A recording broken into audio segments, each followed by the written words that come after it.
it's good to talk to home folks and be here. I'm the candidate for Attorney General that has the funny color orange that you see here. And it's, somebody said, James, is this not Tennessee orange? No, it's not Tennessee orange. It's not Auburn orange. Sorry, Jimmy. It's not Florida orange. I'm calling it Anderson orange on here.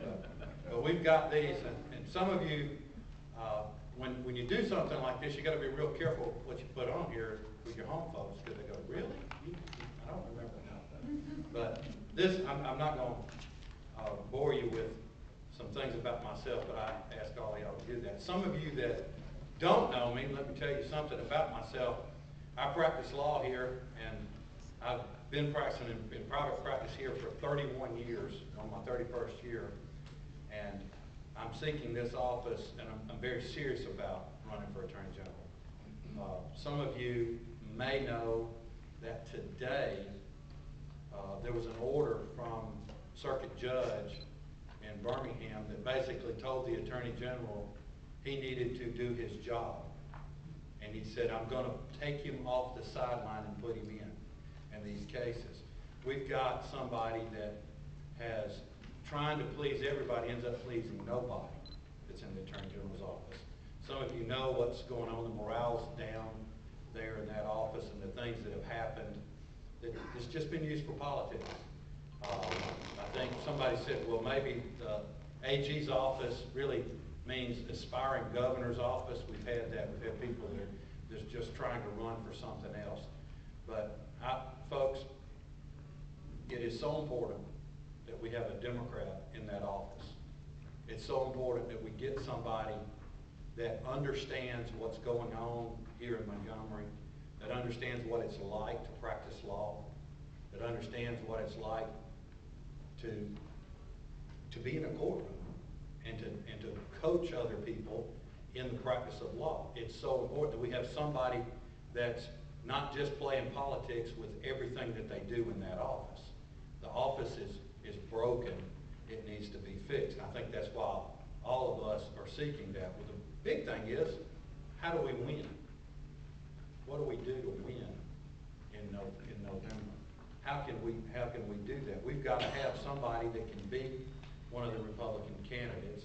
We've got to have somebody that has the experience that can take them on. I had an old coach tell me one time, said, James, the will to win is nothing without being prepared. The desire to win is nothing without being prepared. So I've spent my life being prepared for this position and for this office. And that's something that we're going to have to offer in the fall, that we're going to have for our candidates. Now, somewhere back in time, I guess it was about 30 years ago, when we started having political consultants, somebody came up with the idea that what you're supposed to do when you're the Attorney General is you're supposed to be slamming jail doors shut, and you're supposed to be telling people we're going to put them in jail, we're going to lock them up, and we're going to convict them and stack them up like cordwood. And guess what, folks? That's what we've been doing. Did y'all see the article in the paper the other day where we have the highest percentage of overpopulated prisons in the country? Our prisons are full of folks that we could be doing some things with, and the Chief Justice is taking a step in the right direction. Sue Bell Cobb is taking a step. She's going, we need to have things like we've got in Montgomery. We need to have drug court. We need to have alternatives. There are people that they don't need to be in jail. They need rehab. They don't need to have the doors shut.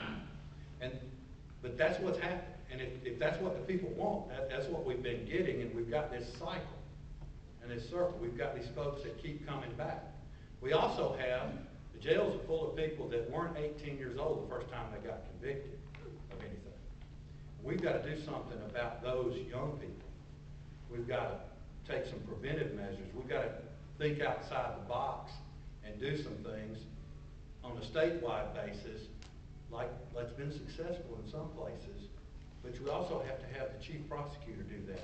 I don't think the chief prosecutor of the state needs to be worried about getting on the Today Show because they're going to try to convict somebody and give them the capital sentence and put somebody to death that killed somebody in Australia. We have this obsession with the death penalty. I got asked the question, are you in favor of the death penalty? Yes. Am I in favor of reviewing how we're handling it? Yes, I am. I don't think we need to be obsessed with that. You know, we could run a commercial where somebody comes up in a NASCAR, escorted by police, and they drop them off at their church, and they come out in their camos holding a gun. And that's kind of what we've been seeing. And y'all seen some of these commercials. You know, we've got one candidate for governor that's carrying a gun on a golf course, shooting up in the air. You know, I guess somebody's told him, you need to have a gun, you need to do this. But this office, those of you here in Montgomery, you know this office is so much more than slamming jail doors. So it's so much more than trying to give somebody the death sentence. And finally, I had this question. Some of you asked me this question. My son asked me this. Y'all know he's in law school. He says, Daddy, why in the world do you want to do this? I know what you do. I know your practice. You're very successful. And this is, why are you doing this? And quite simply, I said, son, if I don't, somebody else is. But I was struggling with trying to encapsulate how I feel about this. And I saw a bumper sticker the other day. And I don't know who they were trying to support or what it said, what it was, but this jumped out at me.